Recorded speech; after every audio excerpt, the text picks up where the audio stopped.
नमस्कार, बहुत स्वागत है आपका। आप देख रहे हैं आपकी आवाज और आपके साथ मैं हूं आसिफ शेख। आपकी आवाज में आज बात छत्तीसगढ़ में निगम मंडल आयोगों की जारी हुई लिस्ट और उसके बाद से कांग्रेस के अंदर छिड़ी अंदरूनी रार की। लंबे इंतजार के बाद छत्तीसगढ़ में निगम मंडलों में बची हुई नियुक्तियों का ऐलान कर दिया गया। बघेल सरकार ने निगम मंडल आयोगों में नियुक्तियों की सूची जारी कर दी, लेकिन यह लिस्ट आते ही कांग्रेस के कुछ नेताओं की नाराजगी भी सामने आ गई। कुछ नेताओं ने वरिष्ठ नेताओं की उपेक्षा का आरोप लगा दिया, तो कुछ जगह यह भी आरोप लगे कि निगम मंडलों में ऐसे लोगों को जगह दी गई जिन्हें कोई जानता तक नहीं। इसी मुद्दे पर हम बात करेंगे, तो चलिए शुरू करते हैं आपकी आवाज। निगम मंडल का उपहार, गुटबाजी से कैसे निपटेंगे सरकार?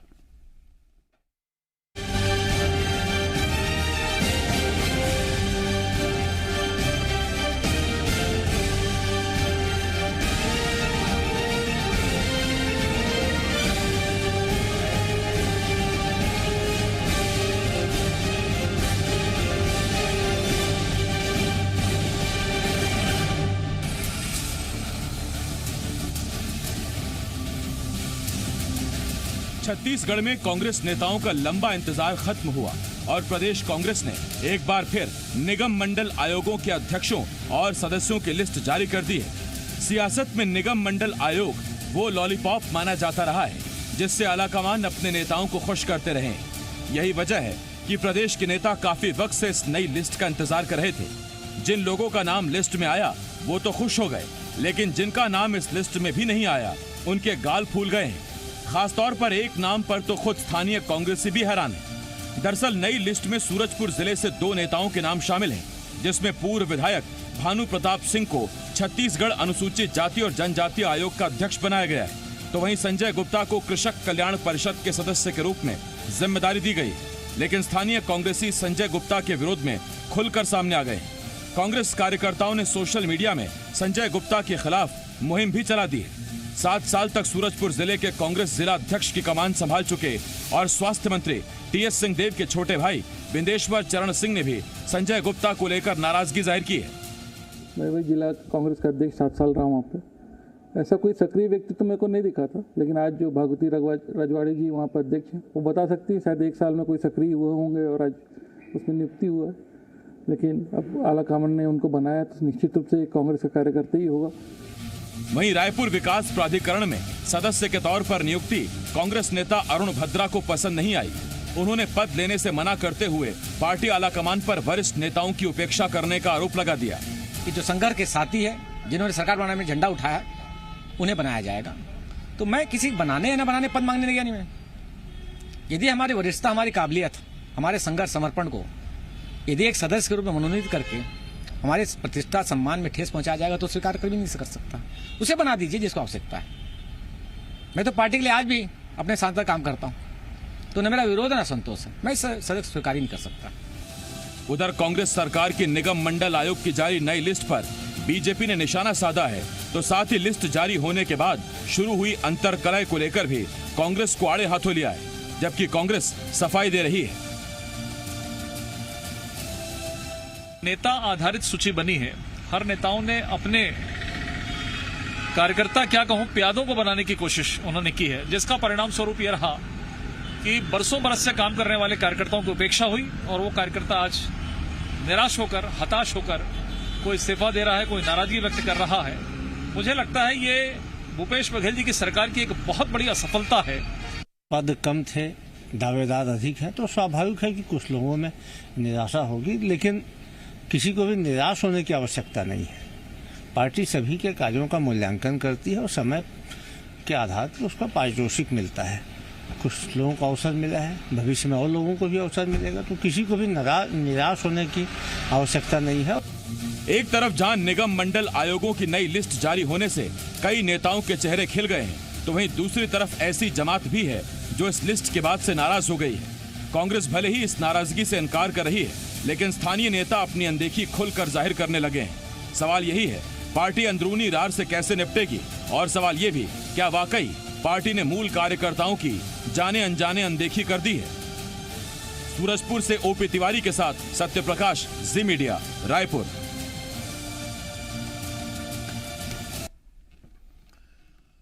देखिए, बड़ा लंबा इंतजार था नेताओं को कि कब निगम मंडल आयोगों की लिस्ट आएगी, अपना भी नंबर आएगा। लिस्ट तो पहले भी आ चुकी थी, इस वाली लिस्ट का भी इंतजार था, लंबा इंतजार था। लिस्ट आ भी गई और जब लिस्ट आई तो उसके बाद कुछ नेता नाराज हो गए हैं।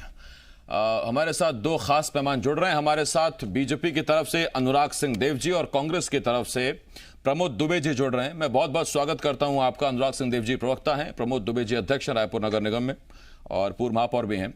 सबसे पहला सवाल प्रमोद जी आप ही से है। प्रमोद जी, देखिए, जब भी इस तरह की कोई विधानसभा चुनाव या लोकसभा चुनाव, कोई टिकट वितरण होता है तब भी नाराजगी सामने आती है। जब निगम मंडल आयोगों में कुछ नियुक्तियां होती हैं तब भी नाराजगी सामने आती है। वो बड़ा स्वाभाविक सा होता है, पद कम होते हैं, दावेदार ज्यादा होते हैं। लेकिन ये बड़ा दिलचस्प है कि बिंदेश्वर चरण सिंह ये कह रहे हैं 7 साल में जिस जिले का अध्यक्ष रहा हूं वहां का एक व्यक्ति निगम मंडल आयोगों में नियुक्ति पाता है, मैं जानता नहीं हूं उसे।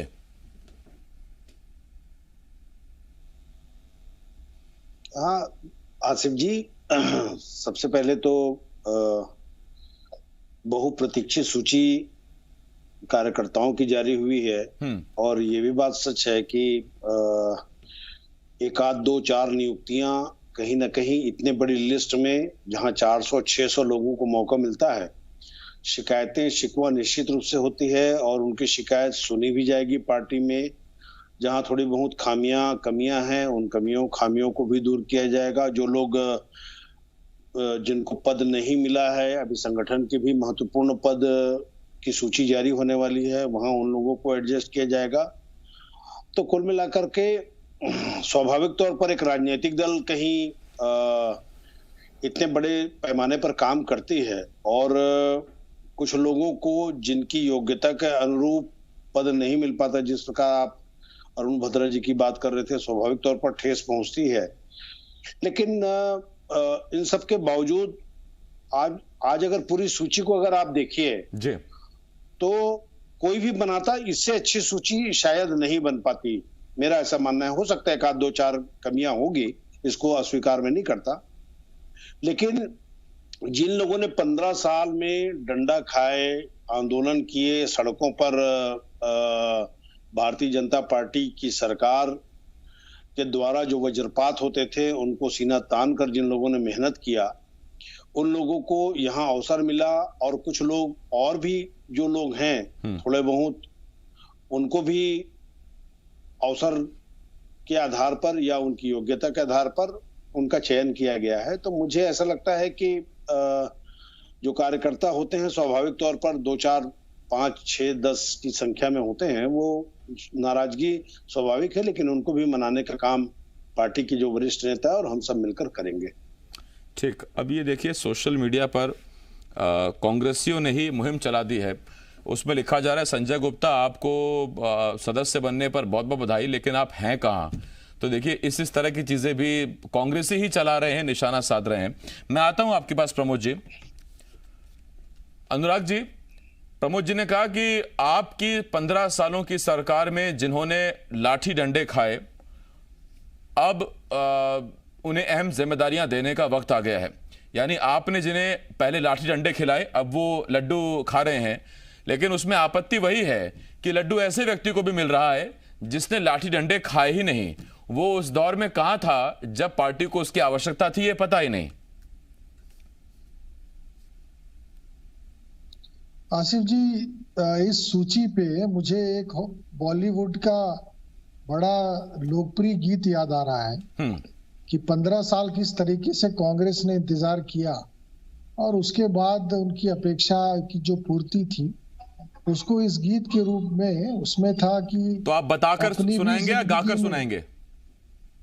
अपनी भी जिंदगी में खुशियों के दिन आएंगे, ढूंढेंगे तो मिल जाएगा, ऐसा करके एक गीत था, मुझे याद आ रहा था।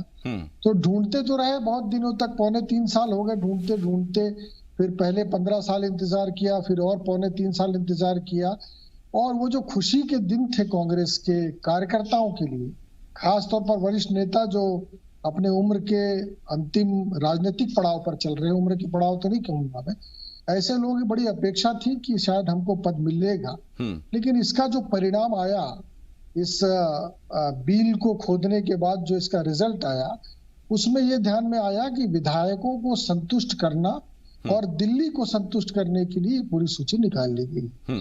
और दुर्भाग्य से छत्तीसगढ़ के नेताओं का फैसला दिल्ली में 10 जनपद में रायबरेली में हुआ, क्योंकि जिस तरीके से अभी रिएक्शंस आ रहे हैं कांग्रेस कार्यकर्ताओं का, ये हमारा विषय नहीं है, लेकिन कांग्रेस का जिस तरीके से रिएक्शन आ रहा है चारों तरफ से, उसमें चाहे सूरजपुर जिला हो चाहे अन्य स्थान हो, वहां लोग कह रहे हैं इनको तो हम पहचानते ही नहीं। कोई रायबरेली से टपक गया, कोई पैराशूट से टपक गया, कोई किसी का मध्य प्रदेश कनेक्शन है, किसी का यूपी कनेक्शन है, किसी का पुनिया जी कनेक्शन है, तो किसी का अलग अलग गुटों के हिसाब से कनेक्शन है। तो ये एक सूची यहाँ पर आई है और जिसको लेकर मैं मानता हूं कि ये बहुप्रतीक्षित, क्योंकि किसी भी पार्टी में कार्यकर्ताओं का बहुत इंपॉर्टेंस रहता है और उसके आधार पर ही ये आने वाला समय में तय होता है। लेकिन कुल मिला के 8 विधायकों को स्थान दिया गया इसमें, इससे पूर्व विधायकों को स्थान दिया गया था।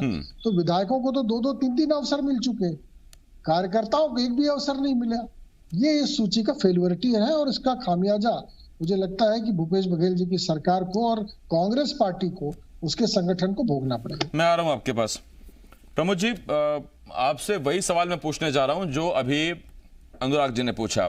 देखिए, जब पहली लिस्ट आई थी तो विधायकों को संसदीय सचिव की जिम्मेदारी दे दी गई और चूंकि विधायक को तो टिकट मिला, कई दावेदारों में से उसे चुनकर टिकट मिला, विधायकी उन्हें हासिल हो गई। भत्ते अलग हैं, विधायकी का रौब अलग है, सरकार का विधायक होने का एक अलग रौब है। उसके बाद दोबारा उन पर कृपा, और उन लोगों का क्या जिसने विधायक के लिए कड़ी धूप में दरियां बिछाई, झंडे लगाए, टेंट लगाए, उनका क्या? विधायकों पर इतनी मेहरबानी की क्या कोई खास वजह? आपके पास तो 2/3 से ज्यादा बहुमत है, कोई डर है क्या? आसिफ जी, अनुराग सिंह देव जी की बात सुनकर कम से कम कांग्रेस के कार्यकर्ता उनकी दल की तरह नहीं गा रहे हैं कि अच्छा सीला दिया तूने मेरे प्यार का, यार ने ही लूट लिया घर यार का।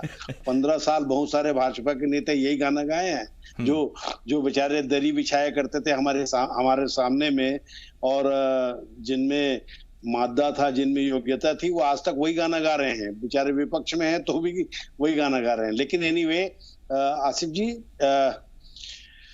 जो आप बात कर रहे हैं 6-7 विधायकों को लिया गया है, उसमें माननीय मुख्यमंत्री जी ने एक जो उनके मातहत जो लोग काम करेंगे, 5-6 विधायक उन्हीं में हैं जो जिस आयोग की आप बात कर रहे हैं। बाकी बहुत ज्यादा कोई विधायकों को इस सूची में शामिल नहीं किया गया है और निश्चित रूप से लगभग 250-350 कार्यकर्ताओं को शामिल किया गया है। अगर आप सूची को ध्यान से और गंभीरता पूर्वक भारतीय जनता पार्टी के लोग अगर अध्ययन करें तो जिनके अपने घर शीशे के होते हैं वो दूसरों के घर में पत्थर नहीं मारा करते। आज भी अगर आप अखबार को खोल के पढ़ लो तो भारतीय जनता पार्टी के जो नेता, सम्मानीय नेता, वो अभी युवा मोर्चा की लिस्ट के बारे में रोज चर्चा चल रही है। इससे पहले जो सूची जारी हुई उसमें लोग कहते थे रमन जी की गाय, विष्णुदेव साय, उन्हीं को मिलेगा। लेकिन अगर आप कहीं ओवरऑल कहीं कांग्रेस की सूची अगर आप देखेंगे तो बहुत बैलेंस सूची है। और आप देखिए, अगर विरोध के स्वर भी दिख रहे हैं, मैं इस चीज को अस्वीकार नहीं कर रहा हूं, तो 3-4-5 लोग निश्चित रूप से नाराज हैं, इसमें कहीं कोई वो नहीं है। लेकिन जब बड़ी सूची होती है और उनको भी मनाया जाएगा, उनको छोड़ा नहीं जाएगा, ठीक है, क्योंकि उनका अहम योगदान इस पार्टी में है और इसको अस्वीकार नहीं किया जा सकता। ये स्वीकार्य लोग हैं, इनको भी अभी संगठन में भी सूचियां निकलनी है। तो मुझे ऐसा लगता है कि कुल मिलाकर के बड़ी मात्रा में जिस प्रकार से अनुराग सिंह देव जी, अब इनके तो हम लोग देखे थे एकात्म परिसर में जाली को तोड़ दिए थे, गेट को तोड़ दिए थे, लगातार 8 दिन तक सांस्कृतिक कार्यक्रम चल रहा था। तो कम से कम इस प्रकार उसे तो कार्यकर्ताओं को जोश कहा जाता है प्रमोद जी, उसे कहाँ नाराजगी कही जाती है, वो तो आपको मालूम है। वो कभी अगर आपके यहाँ तस्वीरें आई तो उसे भी कहा जाता है कार्यकर्ता उत्प्रोत है, उत्साहित है। अनुराग जी के यहाँ से तस्वीरें आए तो वो भी कहा जाता है। एक सवाल मैं आपसे प्रमोद जी और पूछ रहा हूँ। मेरा सवाल ये कि यदि सियासत समाज सेवा का जरिया है, जैसा कि ज्यादातर नेता कहते हैं, तो फिर क्या महत्व रखता है कि आपको अध्यक्ष पद मिले किसी निगम में या सदस्य का पद? अगर आपको पार्टी ने किसी अहम जिम्मेदारी के लिए चुना है तो आप उस जिम्मेदारी पर रहकर अपना काम करिए, या दरअसल ये ऐसी कोई मलाई है कि जिसे खाने के चक्कर में अध्यक्ष पद ही चाहिए, सदस्य पद स्वीकार नहीं? नहीं आसिफ जी, एक्चुअल में ये होता है कि कई कार्यकर्ता 25 साल से काम कर रहे हैं, कई कार्यकर्ता 20 साल से काम कर रहे हैं, तो कहीं ना कहीं उनके मन में ये भी बात आती है कि जो योग्यता अगर वो रखता है उससे कम योग्यता के लोगों को अगर कहीं चांस मिलता है तो स्वाभाविक है किसी को भी दर्द होगा, एक आम आदमी को भी दर्द होगा। तो स्वाभाविक प्रक्रिया, जो आदमी राजनीति करता है वो उस उद्देश्य से राजनीति करता है कि उसको आने वाले दिनों में उसके कार्यों का प्रतिफल मिलेगा। जिस प्रकार से आप व्यापार भी करते हैं, तो व्यापार भी अगर करते हैं तो कहीं ना कहीं आपको लगता है कि मैं अगर 12 घंटे मेहनत किया हूं तो मुझे इसका प्रतिफल उस मेहनत के आधार पर मिलना चाहिए, नहीं तो व्यापार क्यों कर रहा हूं। तो एक स्वाभाविक तौर पर हर क्षेत्र में, चाहे वो राजनीतिक क्षेत्र हो चाहे कोई भी क्षेत्र हो, अगर कोई आदमी काम कर रहा है तो उसका प्रतिफल उसको उसकी योग्यता के आधार पर अगर मिल जाता है तो एक मन में सुकून भी होता है, और जो काम करने वाले कार्यकर्ता होते हैं उनको भी लगता है ये स्वाभाविक तौर पर इनका डेजिग्नेशन ये होना चाहिए था और उनके पद के स्वाभाविक तौर पर कार्यकर्ता को ये लगता है, लेकिन आला कमान को नहीं लगा क्या? फिर ये स्थिति क्यों आई? मैं प्रमोद जी लौट रहा हूं। अनुराग जी, एक तरफ प्रमोद जी ने यह भी कहा कि देखिए, कोई अगर 25 साल से मेहनत कर रहा है तो उसे एक अच्छा एक पद मिलना चाहिए, और वो साथ में ये भी कह रहे हैं कि इससे बेहतर लिस्ट नहीं बनाई जा सकती थी, और अरुण भद्रा नाराज भी हैं। नहीं आसिफ जी, यदि तीसरी लिस्ट 3 साल बाद आई है तो चौथी लिस्ट कब आएगी? मेरे ख्याल से उसके बाद तो सिर्फ आचार संहिता लगने का ही इंतजार रहेगा। एक बात तो ये है। दूसरी बात ये है कि देखिए, मैं सिर्फ ऑर्गेनाइजेशन की बात नहीं कर रहा हूँ। ऑर्गेनाइज करने के लिए कार्यकर्ता तो ठीक है, वो तो हर दल में है और उसकी आवश्यकता भी रहती है, लेकिन यदि आप सरकार का इंफ्रास्ट्रक्चर देखें, युवा आयोग, तो युवा आयोग की नियुक्ति आज हो रही है 3 साल बाद, और युवाओं को लेकर एक बड़ा अच्छा लंबा चौड़ा इन्होंने खाका खींचा था, इन्होंने घोषणा पत्र में 2500 का जिक्र किया था। तो युवाओं के लिए योजना बनाने के लिए एक इंडिविजुअल जनप्रतिनिधि की आवश्यकता होती है, जिसको हम वहां पर दायित्व देते हैं। तो इस तरह के अलग अलग आयोग है, हाउसिंग बोर्ड है या CSIDC है, जहां पर हम औद्योगिक विकास की बात करते हैं। तो क्या इनकी आवश्यकता पहले नहीं थी? यहाँ पर पहले लोगों को नहीं बैठा। ठीक है, लिस्ट में नाराजगी के साथ साथ अब बीजेपी ने यह भी बता दिया है कि देखिए, लिस्ट में जिन आयोगों पर अब जाकर नियुक्तियां हो रही हैं वो कहीं ना कहीं शामिल रहे हैं घोषणा पत्र में, और प्राथमिकता बता रही है सरकार की। ये बीजेपी का आरोप है। उधर कांग्रेस ये मान रही है कि 1-2 लोग नाराज हैं, लेकिन साथ में एक लॉलीपॉप, एक झुनझुना और है अभी कांग्रेस के पास, और वो ये कि अभी संगठन में भी बाकी हैं, और कई कांग्रेसी नेता इसको सुनने के बाद, प्रमोद जी को सुनने के बाद शायद फिर से उम्मीद बांध ले। बहुत धन्यवाद आपका प्रमोद जी, और अनुराग जी बहुत धन्यवाद आपका हमारे साथ जुड़ने के लिए।